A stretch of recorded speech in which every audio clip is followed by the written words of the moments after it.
Okay, Jim Houghton, not Horton or Houghton. Correct. Thank you very much. Jim Houghton from Waypoint. This is going to be a unique podcast, even by you just being here, because never in our 71 episodes have we ever brought somebody on that specialises in numbers, spreadsheets, and M&A. We're going to make it sexy today. Okay. All right. Well, first of all, congrats on 71. That's impressive. Thank you very much. But I'll pull you up straight away. And if I had to characterise myself, would I think I specialise in spreadsheets? I think M&A is much more about people and strategy than it is numbers. But I know you're a Q&A machine, so I'm sure we'll get to that part later on. We're 100% going to get there. Thank you. I need, again... You need regulating first thing in the morning. Indeed. Yeah. That is what I need. Yeah. Deep regulation the whole time. But actually getting into that, because there's three forms of this podcast. Number one, I want to hear your rant. But before I do that, I need to kind of set the context of who you are and where we're going today.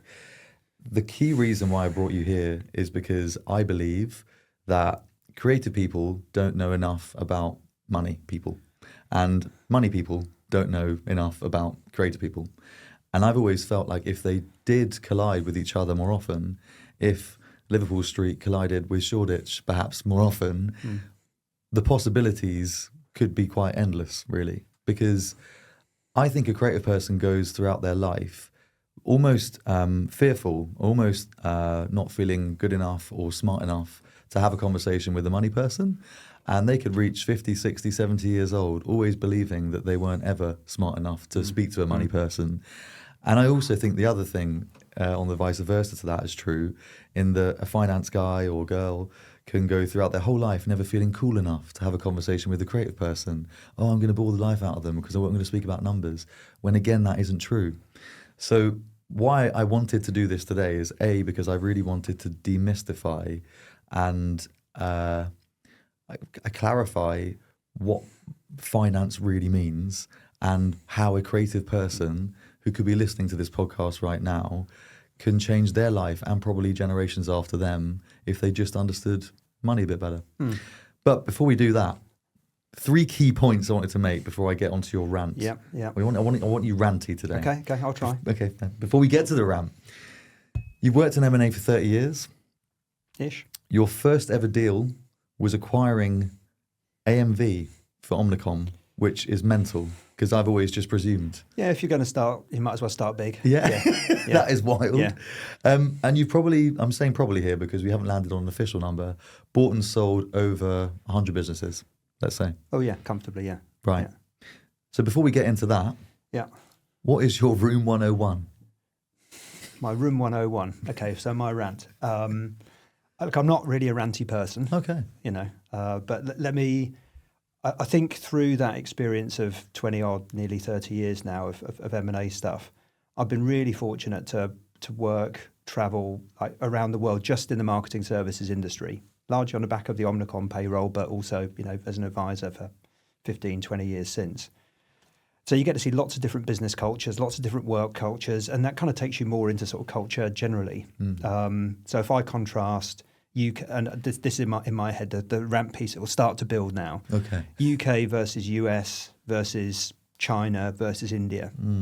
I'm a massive fan of cricket. I love test match cricket. I grew up in a cricket household. The whole 5-day thing, you'd sort of sit there, watch it on the BBC like hour after hour after hour and never leave the screen. I'm just glued to it. The UK business culture, and this is true of the agency world as much as it is generally, is really anti-failure. And so in my world, what I've experienced, seeing different agency businesses growing, over a life cycle, is more risk appetite, bigger success, but more frequent failure in the US, in China, in India, and more, I start with a really bleak word, more comfortable mediocrity in the UK, because we've got this sort of, like in a test match, it's fine to start in the first over of the first day, aspiring to spending the whole 5 days just not losing. That's perfectly acceptable. That's an honourable draw, right? That concept of honourable draw, that's just mental. Like in the world in which we operate and in which agencies operate, going out there, because we've got this sort of protected society, we all, so many Brits are fortunate enough in life to start with stuff that they're worried about losing. Yeah. If you're scrapping building an agency in a converted warehouse in Mumbai, you're not sitting there feeling like you've got a bunch of stuff to lose. You're prepared to punt things and just try stuff until you get successful, big, as opposed to the UK. You'll play the test match game, right? I'm just not going to lose for 5 days, and it'll be honourable, shake hands and have some cucumber sandwiches at the end. Like, you're not doing that in America or China. That's just not the mindset. And if Brits could think about test match cricket like a baseball game, we're going to go out and we're going to play the ball in front of us, we're going to play a team in front of us, the conditions, we're going to have fun, we're going to fail. Like, we're going to have some catastrophic matches where we get absolutely whooped by opposition that shouldn't beat us. But when we win, it's going to be spectacular. Yeah. Like, if British agency owners, founders had more of that mindset, if they could get themselves in a place where failing was an acceptable product of business occasionally, I think we'd have more successful, more interesting businesses, and we would challenge the other kind of global players much more. And I'd have just seen it year after year after year, and it's really frustrating to see businesses that could be better if they are prepared to take a few more chances, but accept that occasionally it will go wrong. I love this, and even like the saying "failure isn't an option." That is almost the definition of anti-innovation. And you look at like Silicon Valley, where the game is to fail and learn, test and learn, iterate. Which I guess, if iteration by definition, maybe not innovation, iteration is like trying different permeations, versions of things until you figure out the one that works. Yeah. Why is that? I want to get into my first question, but why? What is that? Is that post-colonialism? Is that like? That's a bit of a heavy way to start. But like, what is that? Why? I mean, I don't know why it is. I'm not a psychologist. I'm not a sort of economic historian. But like basic observation, having worked in America, for example, and been a CFO in America on the East Coast, like in that environment, employment is fragile. Like, you're an employee at will. As long as your employer doesn't discriminate against you and doesn't create a hostile work environment as legally defined, they can ask you to leave at any time. 2 weeks' notice and you're gone. And there's no social security network that sort of supports you in the background. So in the UK, you enjoy protected status really early, but really quickly. You've got stuff to lose as an employee, whereas in the States you just don't. So you've got to perform. You have to take chances. And being mediocre just doesn't give you security. You're always exposed. So I think, we've got this. It's a good thing. I believe in supporting people and creating protection. But it just plays tricks with your mind. It makes you behave in a different way. The regular monthly paycheck, 6 months notice, all that kind of stuff. It's a different kind of jeopardy you're playing. I like the saying, never lick the lollipop of mediocrity, otherwise you'll suck forever. Okay, not heard it, but yeah.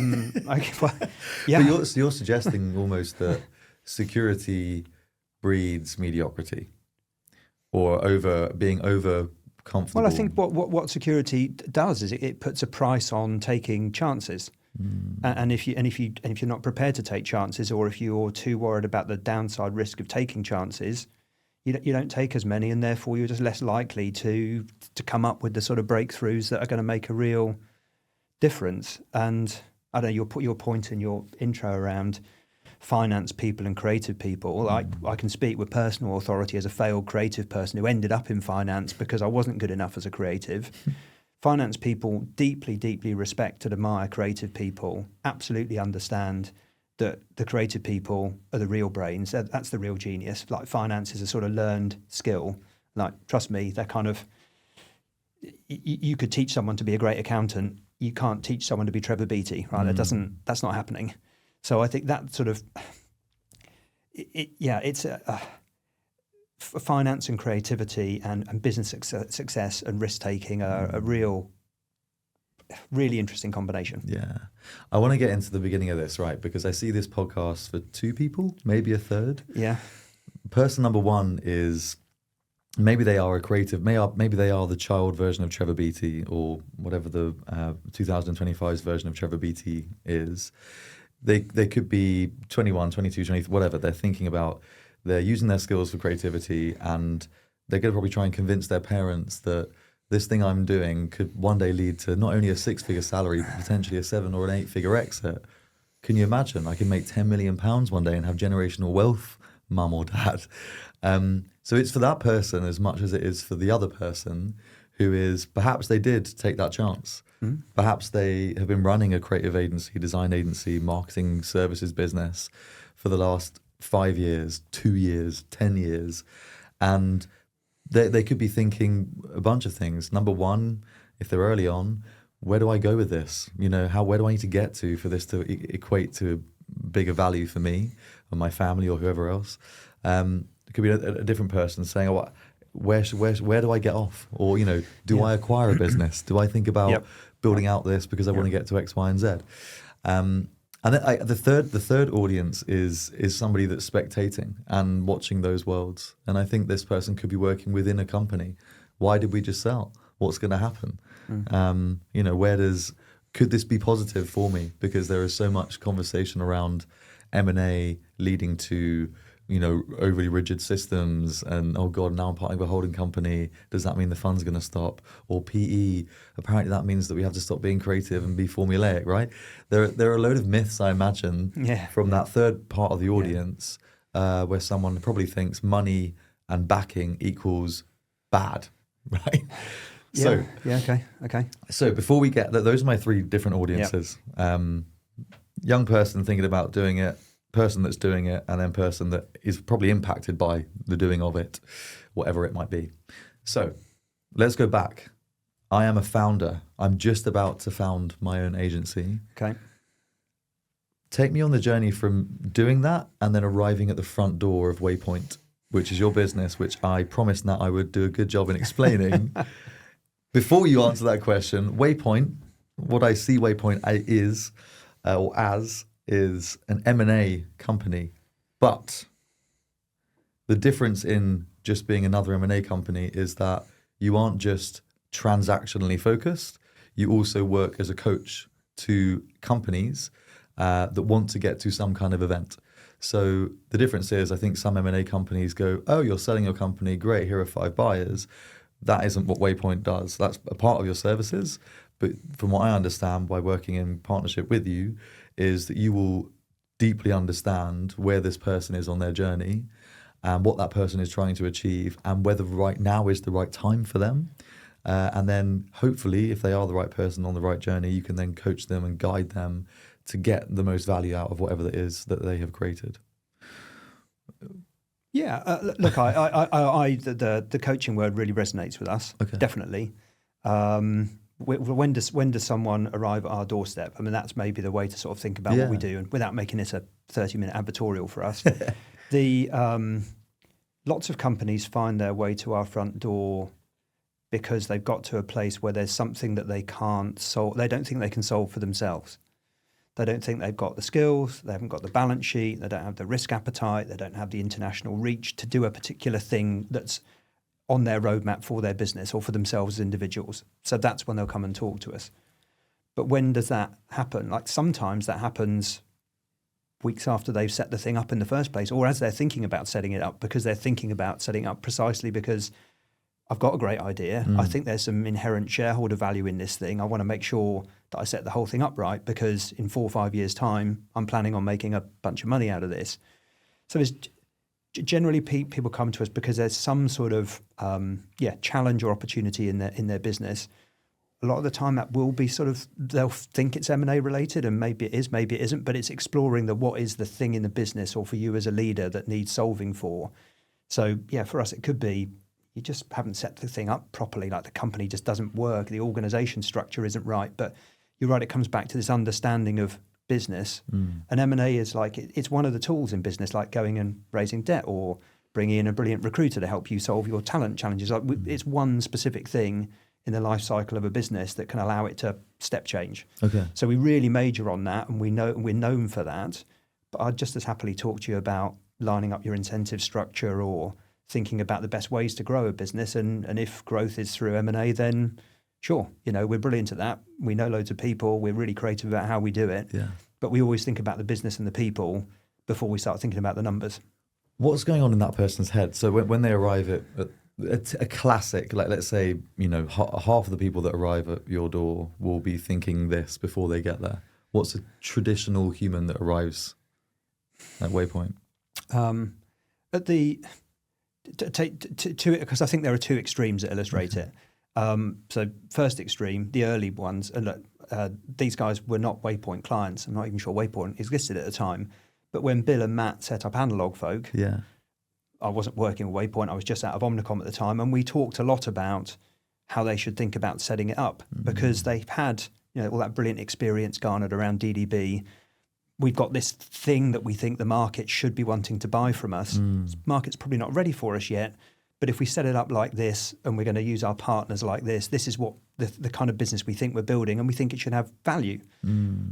Jim, we know you like from your Omnicom days. Help us think about that. Are we on the right track? So there's that thing that, so what's in their head? I've got my business idea. I want to make sure the sort of shareholder returns out of that are going to line up with the business idea. That's the sort of early conversation. And the very late conversation, the most extreme example is I've been really successful down that path. Someone's just dropped an offer on my desk because I've been getting inbound approaches once a week for the last year. Crap, I've kind of left it too late. Help, because I think this is a great offer and I want to respond to it.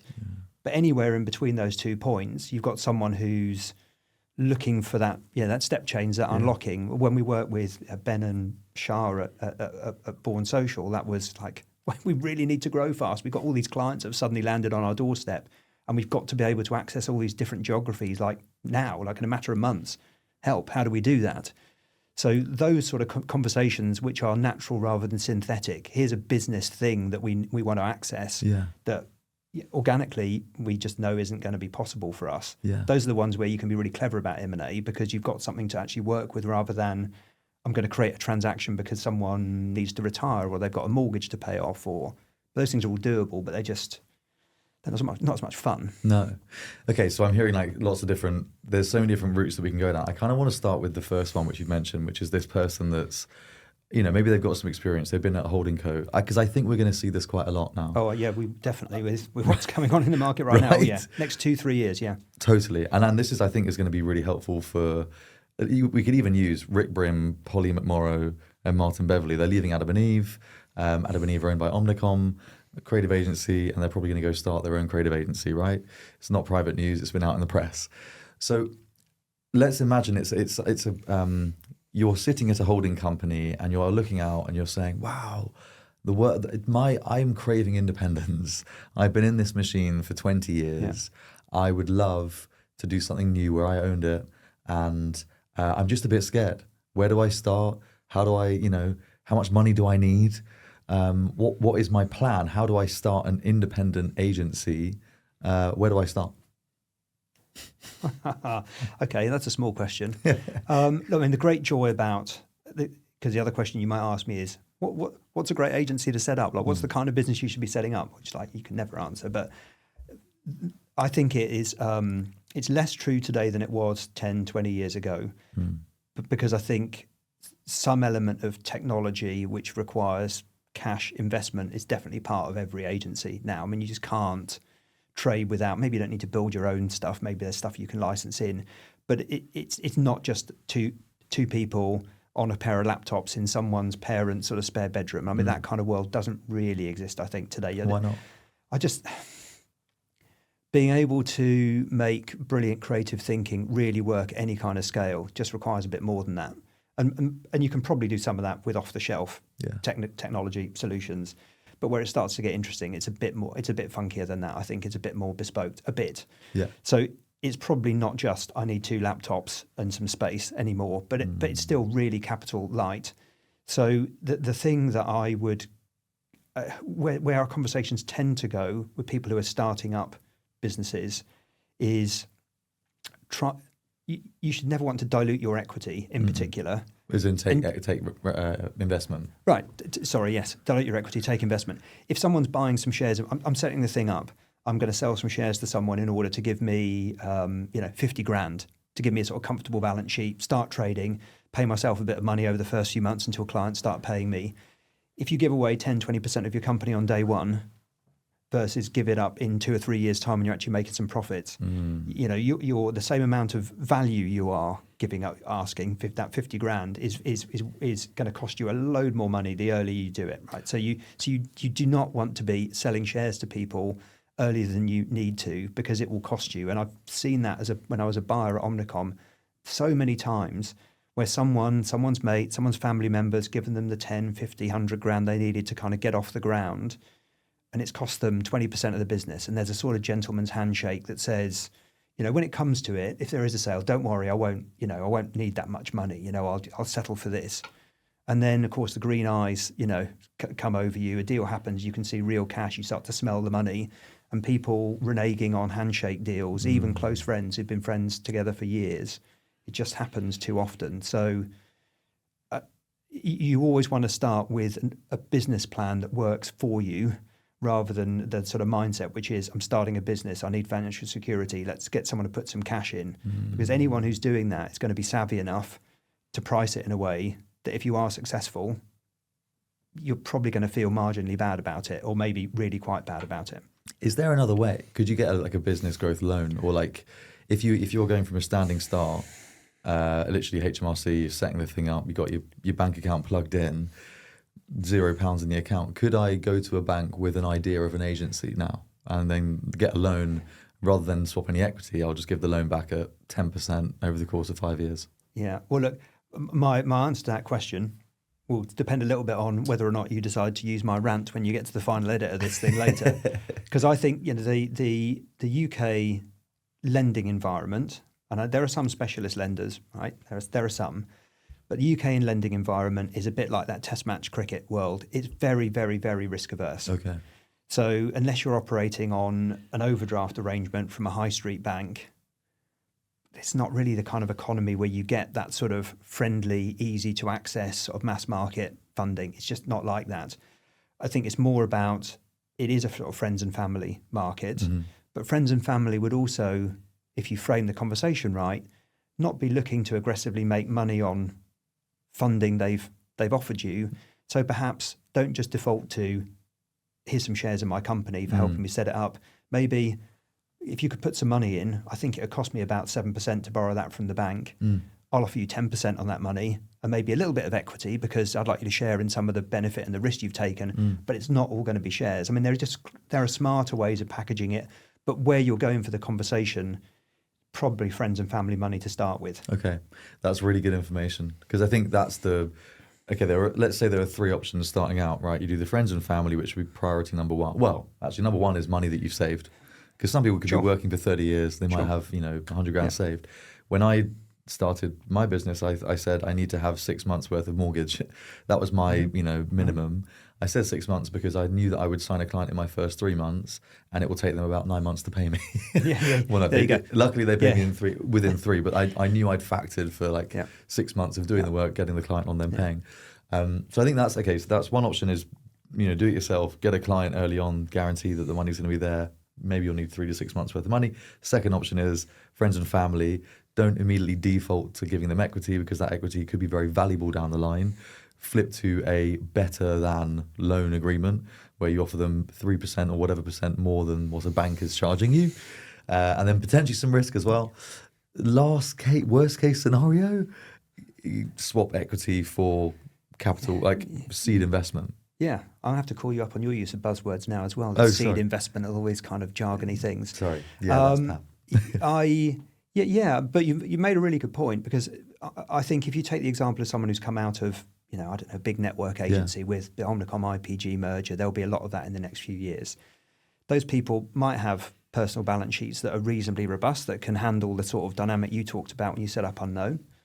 But oftentimes, and there's a bit fiddly. Client loyalty is really strong. Like, we know that clients buy people. CMOs stay with people. They move from one firm to another, and client accounts move with CMOs. Right? We see that all the time. The number of startups that I've seen that have had maybe a 6-month notice period, some restrictive covenants, and then a client moves, and the client effectively provides the funding. I mean, that's the majority of funding on startups in that sort of dynamic.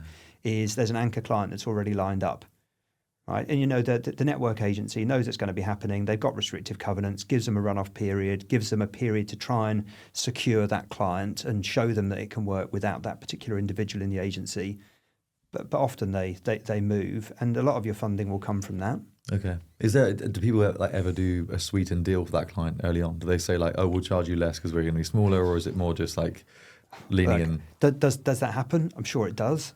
Does that sound ethical? Definitely not. No. But I mean, that might be. Yeah. I mean, it's business, isn't it? Yeah. And that might well be part of the equation. Okay. All right. We started our agency. We're moving through. Take me from now, right? So where do I want to get this to? Where do you see companies get to contentment? If we're using like British mentality, what happens now typically to most companies?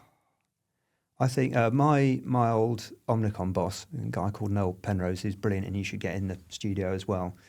He used to talk about different stages of maturity using sort of like human development, childhood, adolescence, adulthood, and the different sort of dynamics that go with each. And I think that's the right way to think about it.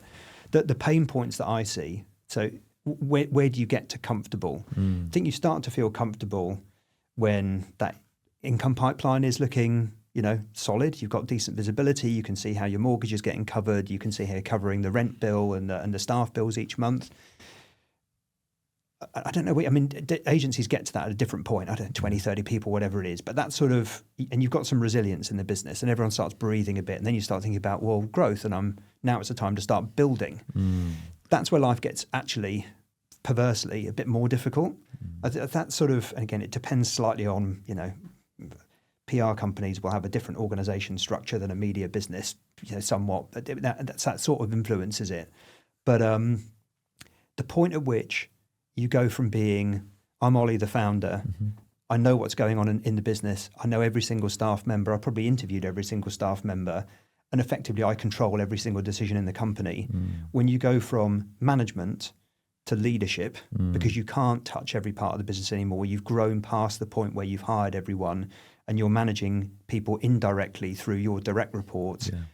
Where does that happen? About 50 people, maybe?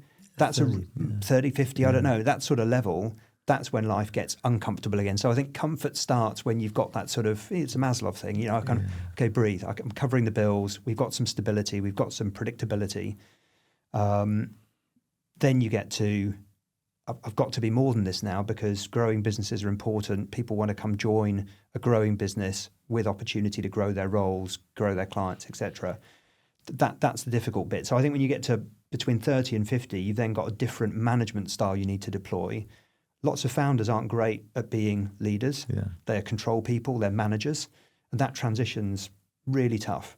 And you go from that sort of 50 to then maybe 100 and it changes again where it's, systems. I mean, you go from being, I don't know, sort of an Ernest Shackleton type figure where you are driving everything, you're controlling everything and you're looking after the crew, even though it's indirectly, to you're more a sort of, I don't know, a Barack Obama, great orator, you create an environment rather than actually driving decisions. That's very different again. Why does, and you summarised it really well in what I've felt as well, because naively, when I started Unknown, I said, right, I'll get 5 people, we'll get to £1 million, and we did that with 8 people and it was great and we're crazy profit. I remember we were like nearly $500,000 profit within our first 2 or 3 years, which was, for me, I didn't really understand profit and all that shit. I was like, okay, cool, we've got loads of money in the bank. That was great. I actually was trying to get less profit because I found out you had to pay HMRC like all this money.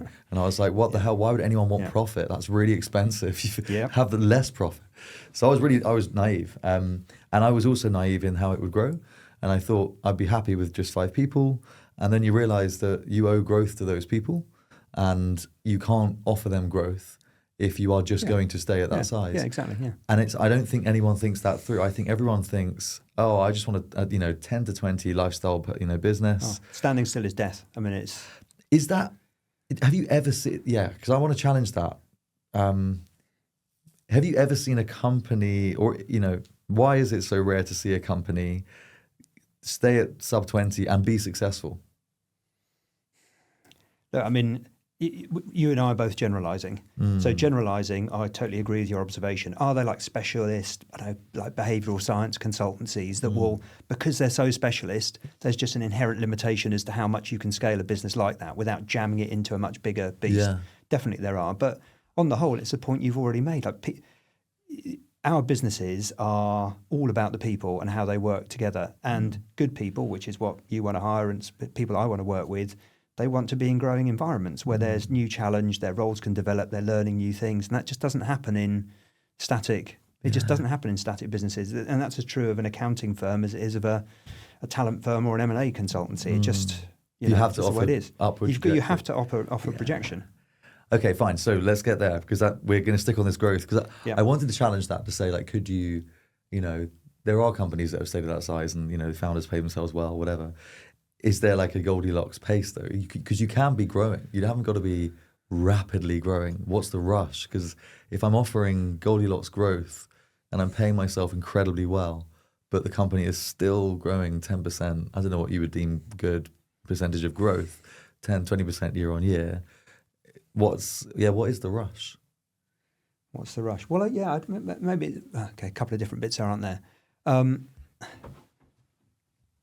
Businesses that rush will trip over themselves eventually, and they just will. We Are Social didn't trip over itself. It's an absolutely fabulous business. I deep respect and admiration for everyone. It's just created its own market, and I really love the guys. But when I first started working with them in 2012, they were the only social agency. Like, they were the market. And they didn't have to work that hard because they'd set the thing up and with their email address, like, people would just, they were the social agents, stuff would just come to them. And when we started working together, it was like, we've got this amazing brand. We're in, 5 or 6 countries by that point, but we didn't really have a company. It was a brand, people that worked brilliantly together, but there was nothing recognizable as a business behind it. So the first sort of 12 months working together was like, if you want to scale this up anymore, you actually need to build some stuff behind this sort of franchise brand you've got. You need a thing that's a infrastructure to support it, because if you go much further, the whole thing's just sort of going to fall apart. And the guys absolutely recognised that and piled into it, like really committed themselves to that for a sort of 12-month sprint. But businesses that grow real fast, they'll just leave the company behind. The brand will sort of detach itself from the delivery reality, and eventually it will just fall apart, which is, I think is the sort of, if you look at the current dynamics, that's the sort of risk of the influencer world, where clients are so focused on deploying cash into that market because they absolutely firmly believe that's the way to engage their audiences, that your question about what's a good level of growth, but the PR market globally is probably flat. Maybe it's like a 1-2% growth market, so it's broadly in line with inflation. And all that's happening is money is moving around between different PR firms or different sort of disciplines in that space within those budgets.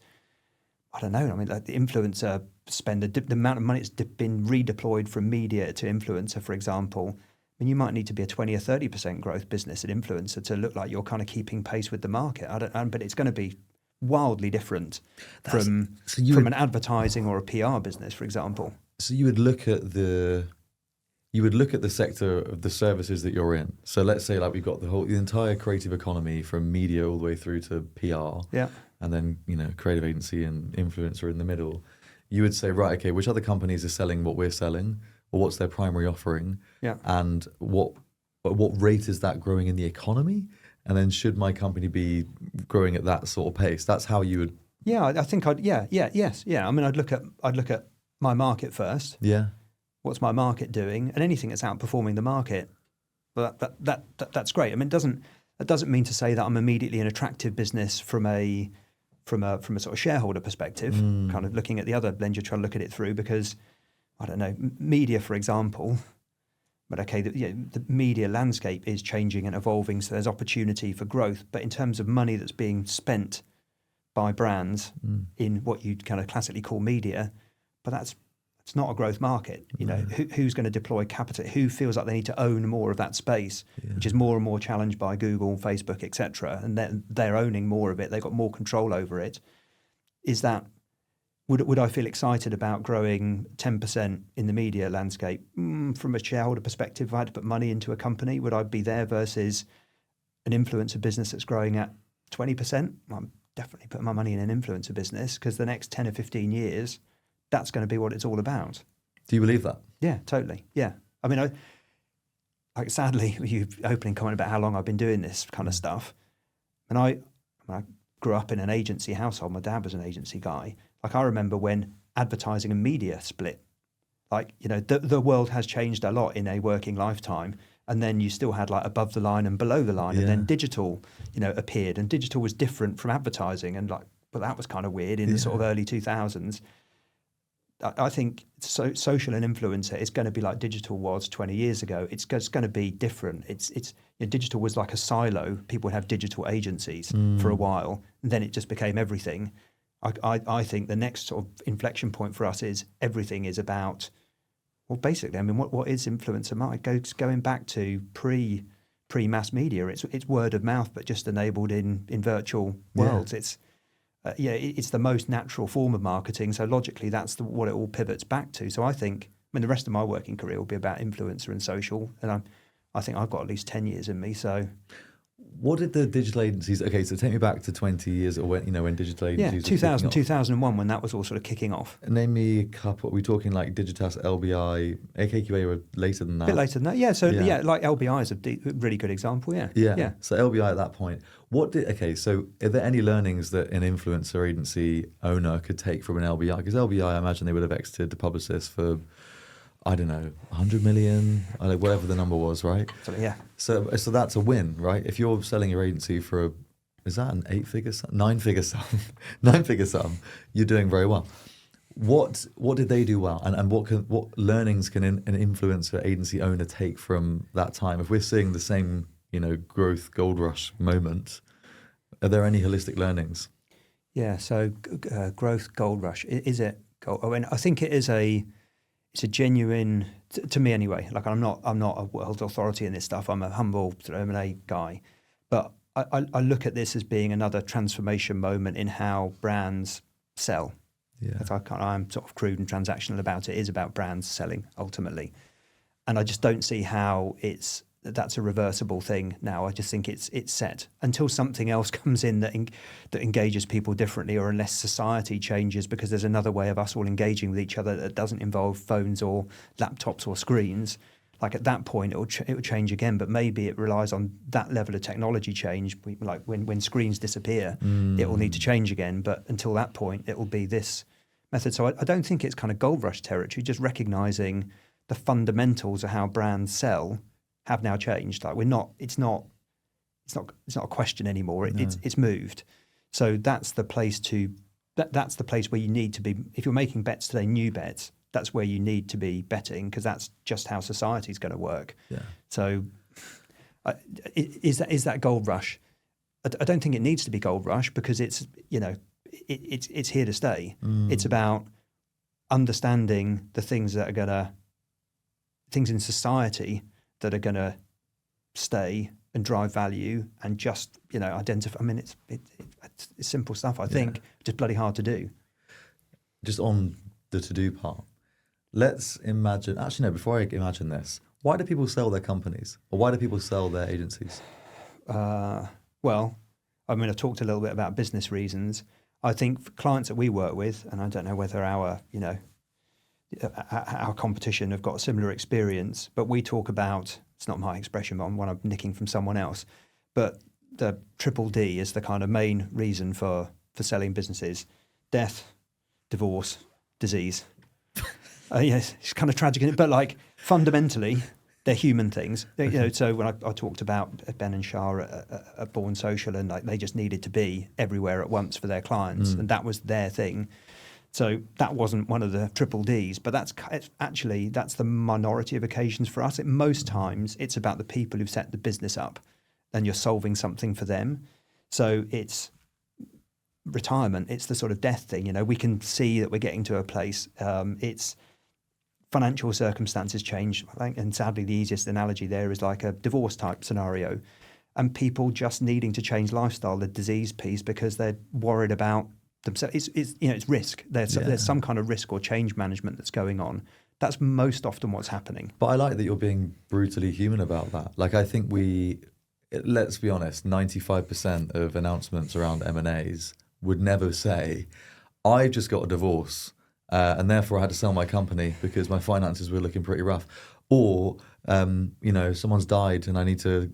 This I've never seen an announcement like that. So I think it's a really important conversation to have, because And I want to get into the like what good comes from, like those 3Ds are obviously like they're triggers, they're human triggers. They're triggers, and they'll very often be an accompanying business rationale. But one of your other questions earlier about when do people come to our door, and there's a trigger.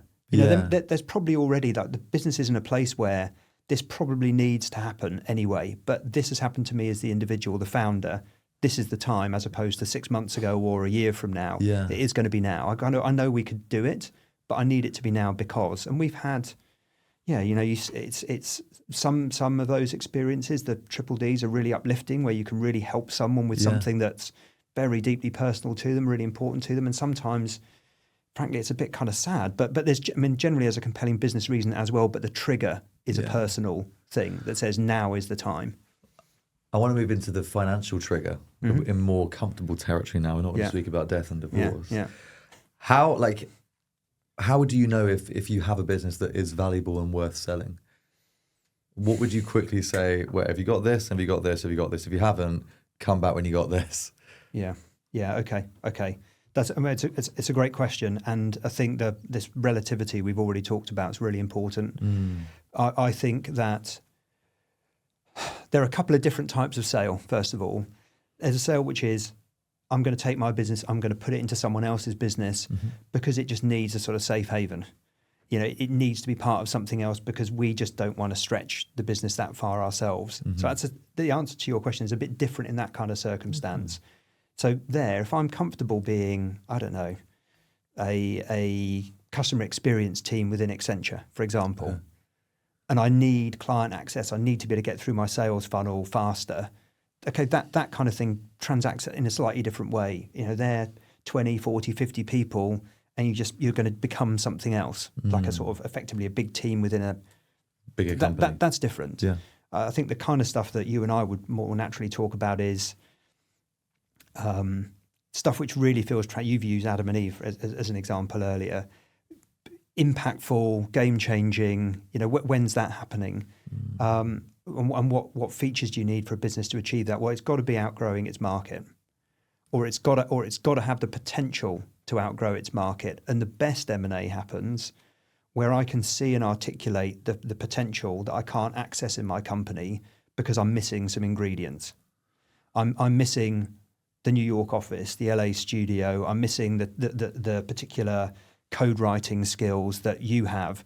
So yes, you can put me a financial structure together and my profits are going to grow, not at 20% anymore, but because of everything that we can do together, we're going to grow the thing at 30 or 40% together. That's where the best M&A happens. So there's a relativity to market, there's a sort of latent opportunity, and it needs to be a sustainable latent opportunity. So businesses, and you see this all the time, they stay independent just that extra 12 months because they're very focused on how much money am I going to get paid on the first day of this deal. Most deals are done on some kind of earn-out structure still. Okay. So most people would understand earn-outs as being, look, I get paid 50% up front and another 50% later as long as I perform according to some targets.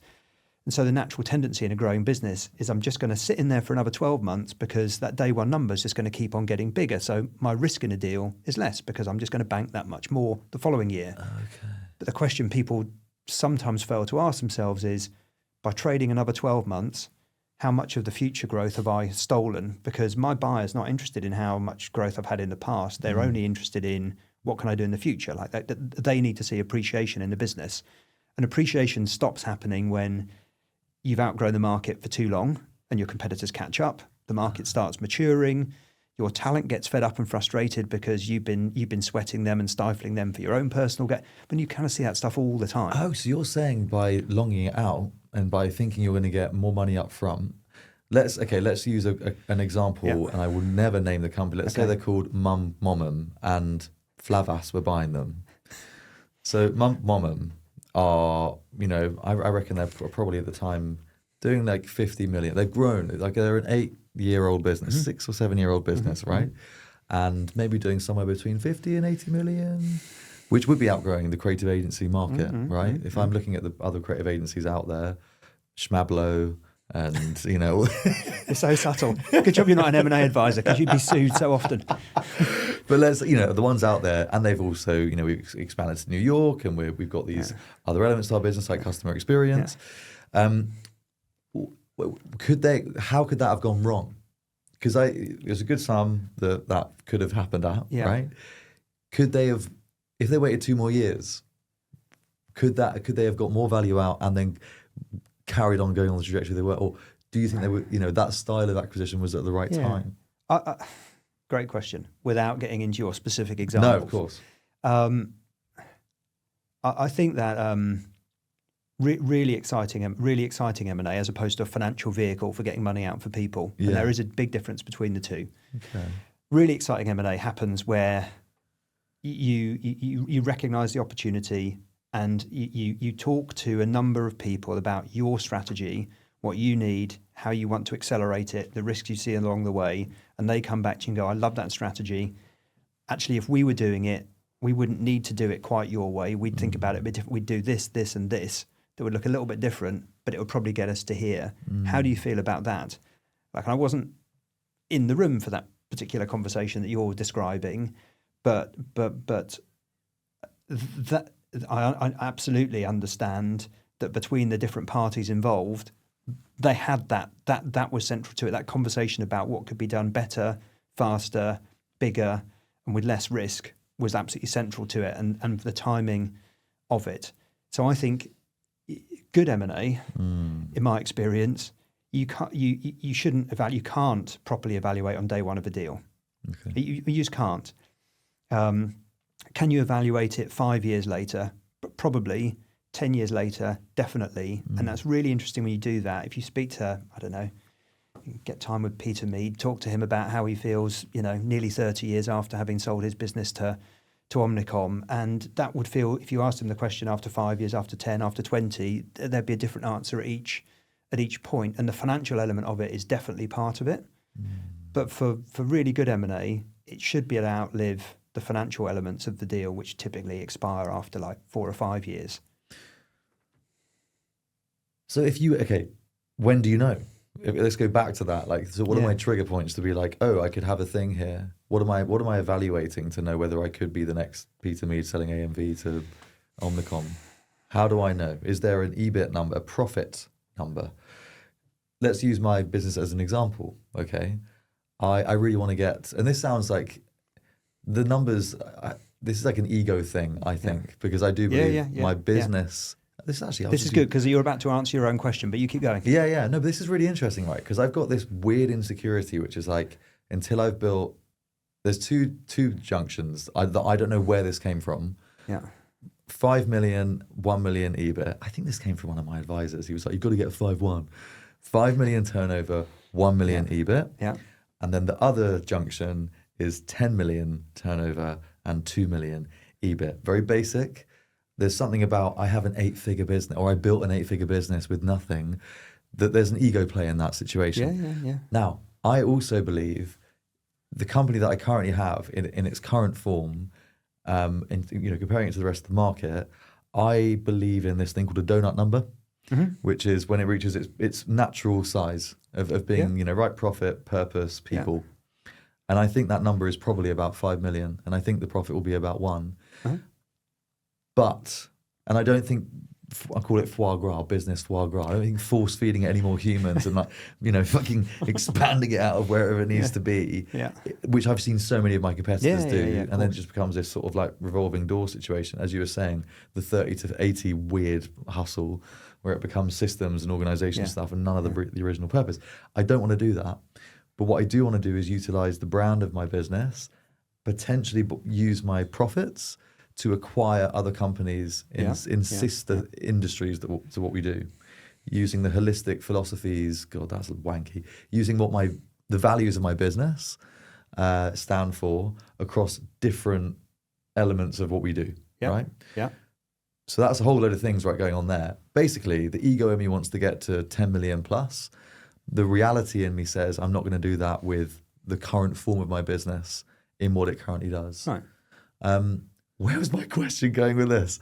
Well, I mean, you kind of answered your own. I think you sort of answered your own question in that you started out with like, what's the right time? When's the right time to go? you've got a couple of different magic numbers going on in your head. Yeah. I don't know a single agency owner that doesn't have the same magic number equation going on in their head. Great. They've got, what's a natural size I can take my business to without it not being a business. When it ceases to become a business I'm passionate about because it's changed shape because of its size and it's no longer the purpose that I set the thing up for, at that point, I'm not going to feel good about it. So you've got an inherent, at this scale, Ollie's not going to feel great being the chief exec anymore. Founder chief exec is going to be uncomfortable. So at that point, I'm not sure about my relationship. So I need to have changed it before I get to that point. Okay. One. Yeah. The second thing that you sort of got to there, I think, was you've also got a magic number. Maybe it's an ego-driven thing for how much money you want to get paid for that business. Those two things are the two bits you've got to hang on to. Is that there's a number in people's heads that they want to get paid because it's what their mate got paid, or it's a number that an advisor's given them, or whatever. And there's this sort of natural scaling beyond which it's just going to get a bit weird and uncomfortable. Those are the two things that should inform your conversation. A really good example, and I've used them a bit earlier, but I'll do it again because it's striking. When Robin and Nathan at We Are Social were talking to potential advisors back in 2012, I had a really different conversation with them, I understand, from the other advisors they spoke to, which was they both sat in front of me. Their trigger, right, theirs, which they wouldn't mind, I'm sure, me sharing, it's a long time ago now, was they wanted to get paid. They wanted to have a business that was capable of being sold at, and I can't even remember now if it's 8 times multiple or a 10 times multiple. It's one of those two numbers. But that was their thing. It was, okay, we want to get to that. When we've got that kind of business, then we want to sell. Jim, are we there? Like, can we do that yet? It's like, well, that's, guys, you can't pay your mortgage or school fees with a multiple. It's like cash. Like, so what do you mean in cash terms? Like, what's the number that you're looking for? Yeah. And they both gave me their number, which was 20 million quid. I can't remember what the multiple was. And it was like, geez, these guys are torturing themselves on a question that's so easy to answer. So get out a whiteboard, really simple maths, like your profits today are here, maybe making $1 million or so of profits or something at the time, probably something like that, $1.5 million maybe. Well, if you grew 10% for each of the next few years and you did a normal looking earn out, let's say you sell to Publicis or Omnicom or something, it's kind of going to look like that. So you're already past 20 million. So you don't, and you can do that at like a 6 or a 7 multiple. You don't need an 8 or a 10. So what is it? Is it the 8 or 10 multiple? Or the 20. Because you feel good about that with your mates in the pub? Yeah. Or is it the 20 that you can actually use to buy your house and set yourselves up with your families, etc.? Oh no, it's the cash. It's the latter, not the former. Fine. In which case, you're good to go. Let's crack on with this. Wow. So I think your point earlier around humanizing stuff, people get lost in.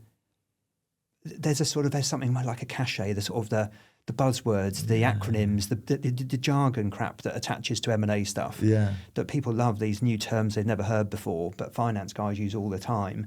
Like, ultimately, there's a sum of money that people need to put in the bank to feel good about life, and then they can kind of relax, breathe a bit, and enjoy business a bit more. Yeah. So your two questions speak to the same point. Yeah. Ish. They do. I want to focus on PE for a little bit. PE, not physical education, you bunch of school kids. We're talking about private equity here. Yes. Yeah. It's like, from what we hear and from what we're seeing, it's flooding in the market. Yeah. And we're seeing, am I fair in saying that? Are we seeing more private equity money in the creative industries, the creative economies, we'll say, than we have seen before? And if the answer is yes, why? And if not, where have I got that from? Definitely yes. Why? Loads of different answers to that. First, really glib answer, and apologies to all our private equity listeners that you might have, viewers rather. There's a bit of a habit, particularly in the UK mid-market private investing jargon, sort of 20 to 100 million pound deals, that people look at other deals like, I don't know, Living Bridge has invested in Brain Labs. Oh, that's good. We love Living Bridge. They're a really good firm. They typically make really good money out of their investments. So if they bought a Brain Labs, we better buy Crowd. Sorry, David at LDC, if I'm not trying to imply that that investing in Crowd for LDC was a sort of lazy follow, but there is a sort of there's a lot of proof in the market that private capital going into agency businesses can help them grow fast and successfully. So there's loads of evidence that says if you've got a pot of money, right? So it's what are private equity funds?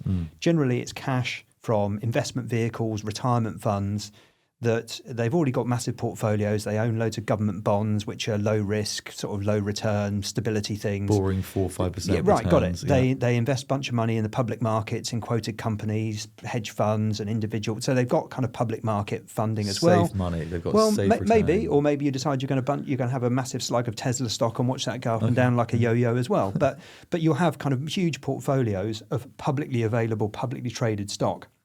The other bit that you want to access is private companies that aren't subject to the public markets and that maybe can outgrow their own market a bit. You know, public companies like an Omnicom or a Publicis, they're almost sort of giant hedge funds. Their ability to grow, when you're already that big, what's your growth going to look like? 5 or 10%? Probably, because you are the market. You know, those 4 firms are like half the global market in advertising. Yeah. So if the market's only growing at 4 or 5% or less, they're probably going to grow at that pace as well. I'm now the bloke who's looking after, I don't know, the Canadian Teachers Pension Fund, and I've got 100 billion Canadian dollars to invest. I actually want to put some of that into some slightly riskier bets. Like, I want to put some things into companies that are smaller in growing markets that can maybe outgrow their market and grow really fast. Instead of 5%, they maybe grow 50%. Like, some of them are going to fail entirely, but I'm going to get some really, really fast growth in some of those businesses. So that's the PE world, is capital. And we've really gone off at a tangent. No, I love Sorry, this. I've taken us off at a complete tangent. Really good context. But the mindset there is, I'm looking for potential to grow really fast. And some things will not work out properly. But if I'm a firm that's got 10 investments, then 8 out of the 10 will be successful, 7 out of 10 will be successful, and a few won't be. Yes. But the ones that are successful will be massively successful. Here's my Bazball Test cricket thing again for you. So that's that sort of world. So because there have been lots of agencies like Crowd, like Brain Labs, like Dept. MIQ, like Dept, that have just blown it out of the park, amazing growth, amazing success, that attracts other PE firms to look at it and go, yeah, we need a slice of that. So I mean, there's a bit of that, right? The sort of follower syndrome. Okay. It's a really proven market. Wind back to 2001 when 3i were investors in Wolf Olins and Omnicom bought Wolf Olins from them. Like a private equity firm investing in branding, and brand strategy like 25 years ago. Wow, that's a real that was a ballsy move by 3i, because that's a high risk bet on a very famous individual, and it kind of worked out for them. But the market has evolved massively. So there's so much proven success. It doesn't feel like a high risk investment for PE firms now. They know that money can work well in this market. And what you've therefore got is you've got a good 10 years now of private equity firms investing in agency businesses.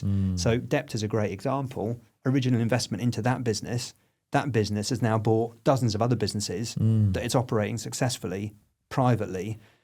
So you've got kind of 2 different levels of PE going on. You've got private equity money going into what they call like the platform business. So I'm going to invest in Dept. Then I'm going to put a bunch more money in Dept buying all these other businesses. And if you look at that in total, there's a combination of the platform deals and what gets affectionately known as a bolt-on deal. Okay. Nice term, eh? A bolt-on. Yeah, so these that's more than half the M&A market globally now. So private equity money absolutely is the driving force in our industry. Okay, right. So let's break this down, because I think this is really exciting for loads of different people. Yeah. I think this is exciting for the global CEO at DDB right now, who's going, I probably earn between $1 and $2 million a year. Okay. I wonder where you're going with that. Yeah. I can sort of see where you're going now. Okay, well, you see where I'm going, right? Because I think what we're starting to see is private equity-backed roll-ups, I hear they're called. Yeah, there you go. Yep. Where they go, right, we're going to get a Frankenstein. We're going to put all these companies together and build this weird thing, right? It's going to be called... I was going to say MSQ, right? It's probably a bigger version of a roll-up, right? Where you've got, I don't know, between 5 and 10 companies that have been acquired and they've been stuck together. Now, I think that's really exciting. If Pete hears this, he's going to absolutely lynch you for calling it a roll-up or a Frankenstein's monster or a stitch together. Fine. I don't No, fine. But that's like in its like most understand the illustration, yeah. Basic sense, right? Very basic. We won't use that as an example. We use that as an example. You're right. A group of 10 or 12 companies that come together around a strategy using private money to do it. So you're not in the glare of the public markets. Gives you freedom to make longer term investment decisions. Like private equity is about growing equity value. That's I put my money into your business. I probably want to get 2 or 3 times my money back over 3 to 5 years. That's my equation. So how am I going to do that? Yeah. I'm not going to do that by growing the profits by 2, 3, 4, 5 times. It's going to be a combination of growing profits and growing the multiple that attaches to the profits by growing a more interesting business, a bigger business, a less risky business. And the third element that comes into it is when I put the money into your company, I'm not going to just put my money in. I'm going to borrow some money from the bank to do it. And this is where you get into financing structures that would be difficult to explain in this format. But bank money's cheap still. I mean, it's not as cheap as it was, but if a bank needs, in the current market, I don't know, 7 or 8% to put its money in, that's still cheap financing. So if I grow a business 30%, but my bank cost is only 7 or 8%, well, I've made 20% growth just in that, for example. Okay. So there's arbitrage to be made on bank funding as part of that growth as well. Because it's going to outpace the money that you like. In its most basic sense, let's say you put money into a high interest account and you hope for the returns, you're going to get 4 to 5%, whereas this is going to go 30. Yeah, but tread with caution. So you wind back to the last time we ever felt that life felt as difficult as it does sometimes today. Go back to 2008. There were plenty of agency businesses that had done private equity deals in 2007 when debt was really, really cheap, and when the market went absolutely tits up on them, it got really horrible really fast. Businesses like iLevel that were great businesses but had done a PE deal with too much leverage in. Not at the time they did the deal, but 12 months later, the market had changed entirely on them. And what happens? The bank calls the money back in and you get a fabulous business that's gone. It just disappears off the map. So you do the downside of debt as part of the private equity world is it's very unforgiving. That's not patient money. They need to see their return. They are a risk-averse funder. And if their money's under threat, they'll call it back in. Wow, okay, this is Whereas interesting. equity investors have got a bit more patience generally and a bit more tolerance. They're like you and I, right? They're shareholders in the company. They're going for growth. Yeah. And if it looks difficult, then their growth's going to be lower, or maybe they've got to be patient and wait a bit longer. Okay. But the banks don't have to be patient, and that's kind of why they're cheaper funding. If it goes wrong, they also pull it back. They've got security, and they'll pull it back, and they'll, if they, in the most extreme case, they'll just put your company under to get as much money back out as they can. Wow. Okay. So I've got a weird thought at the moment, and you might squash this now, but like, part of me thinks, okay, if I get to this like 5 million turnover, 1 million EBIT, right? Yeah. I could borrow 5 million, probably £5 million off my 1 million EBIT, right? You might be able to borrow 10 million if you wanted to. Okay, right. Let's go 10. But what are you going to do with it? Well, I don't know. Just put it on black. I don't know. Yeah. Okay, because I was thinking, could I acquire a company? Like, could I go and find an incredible sports, a version of unknown in sports, right? Because we know that's a growing market with the US Olympics happening and FIFA, World Cup heading to the US. Sports is a really growing part of our industry, it is an industry in itself. Let's say I know another sports recruitment company, talent-based business, and they're doing, I don't know, 500,000 profit. They want to be bought.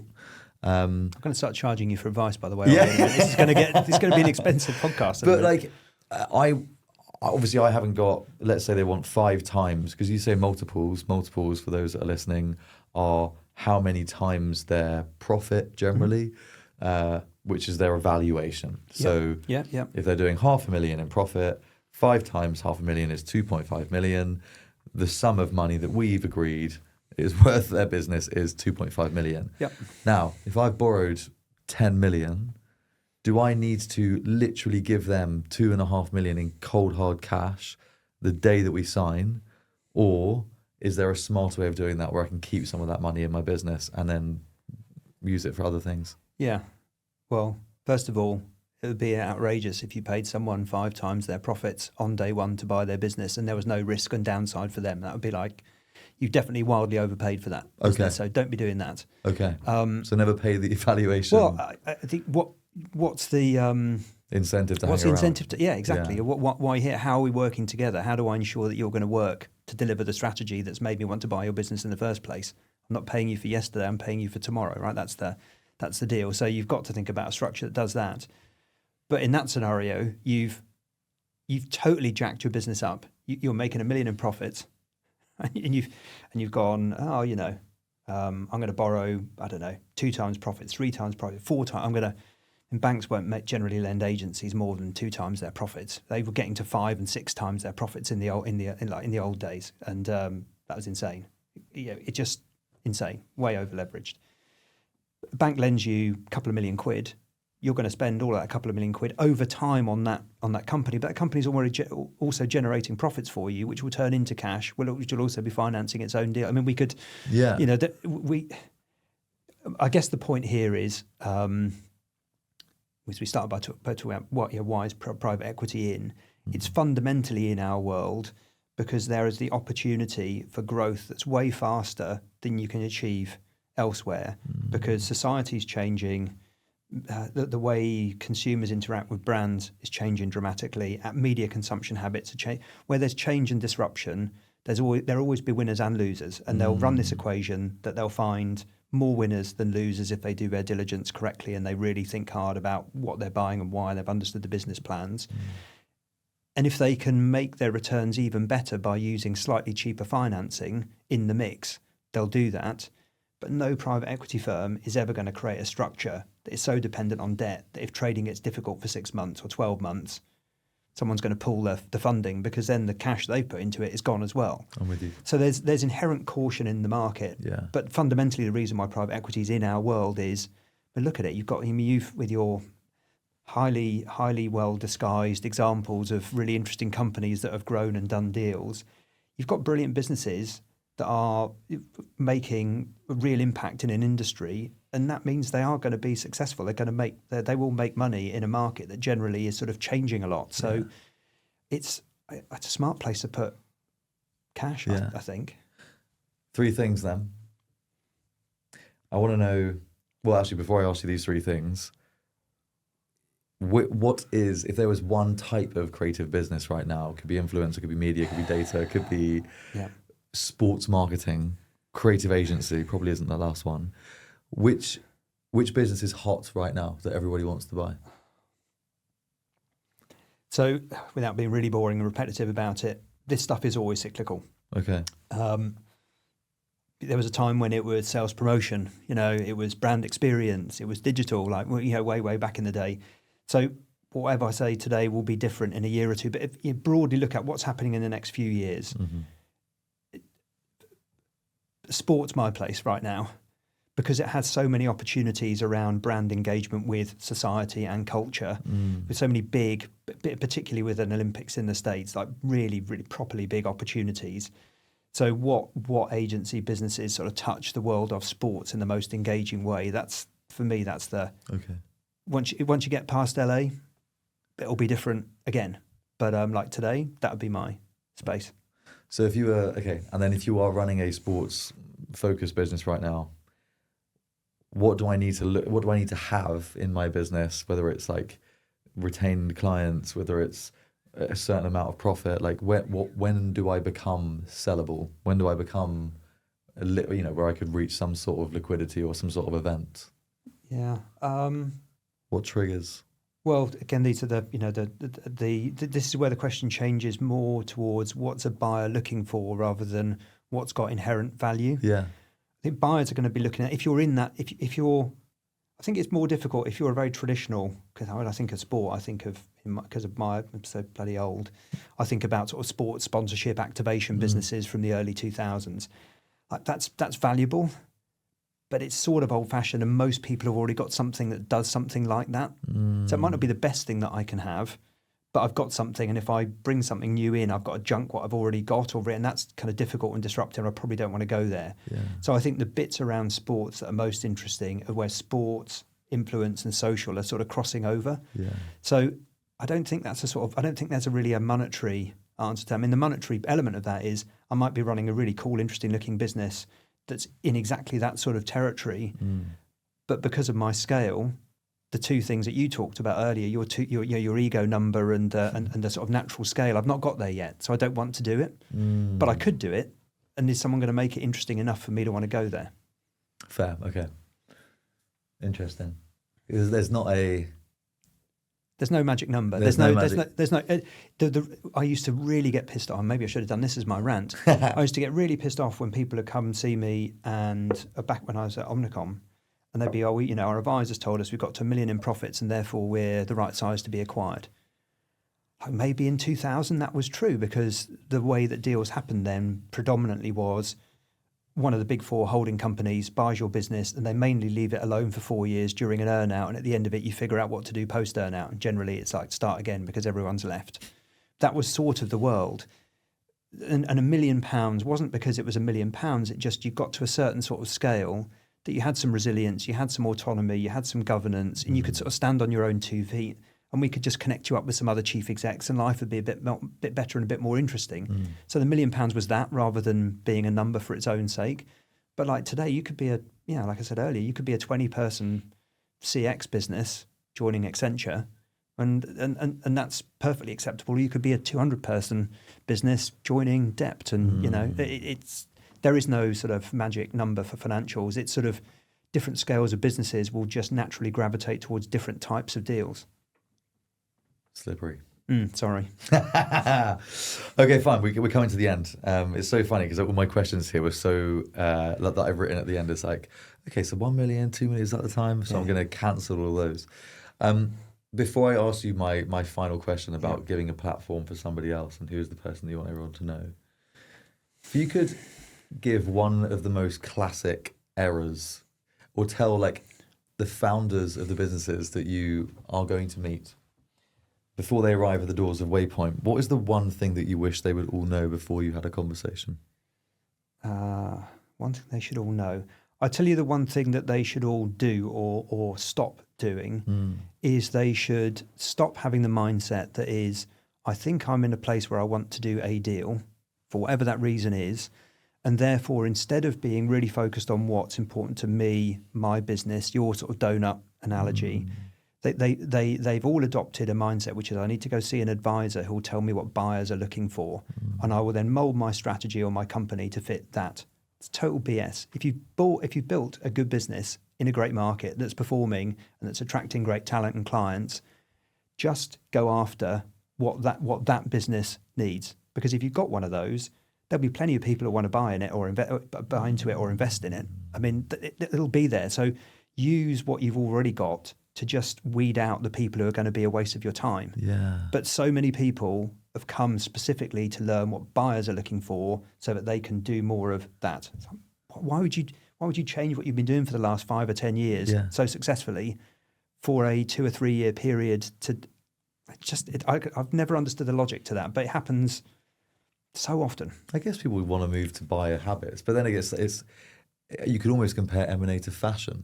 Like if I said to you, if you came to me as someone that's building a brand and you said like, I want to do like what's everyone buying at the moment? You'd be like, well, at the moment it's Max or it's rats and shoes. I don't know. Yeah. Like, but don't go do that because by the time you've done it, that'll be old news. That'll be exactly. old-fashioned. What I do know is you've got an absolutely great business. And if you carry on doing that, the stuff that you need to do is exciting. It will drive growth and profits. Just keep doing that, and don't feel insecure. Like people who, I need to talk to 20 buyers. I want 10 offers for my company. You get all this sort of stuff all the time.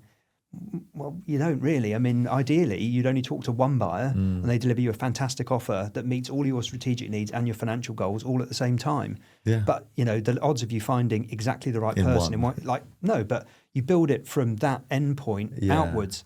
If that's what I'm trying to do, how many different types of conversations with different people do I need to sort of test out the different ways we might deliver this? Yeah. Don't start with, I want to go here so I can speak to. Sounds so obvious when you say that. It's the great news about being the finance guy. I mean, literally it is. I mean, honestly, it is obvious. Yeah. When you've done it a lot, it is obvious. But if you've never done it before, and most of our clients have never done it before, and they'll never do it again, it's a one-time only thing. Yeah. The benefit of the kind of collective learning of 20, 30 years is, there are some really obvious rules, but it takes real confidence in your convictions that something that seems so obvious is actually right. It seems too obvious to be true, but it is. I've really enjoyed this. I've genuinely thank you, and I didn't ever have to really pull you up for jargon.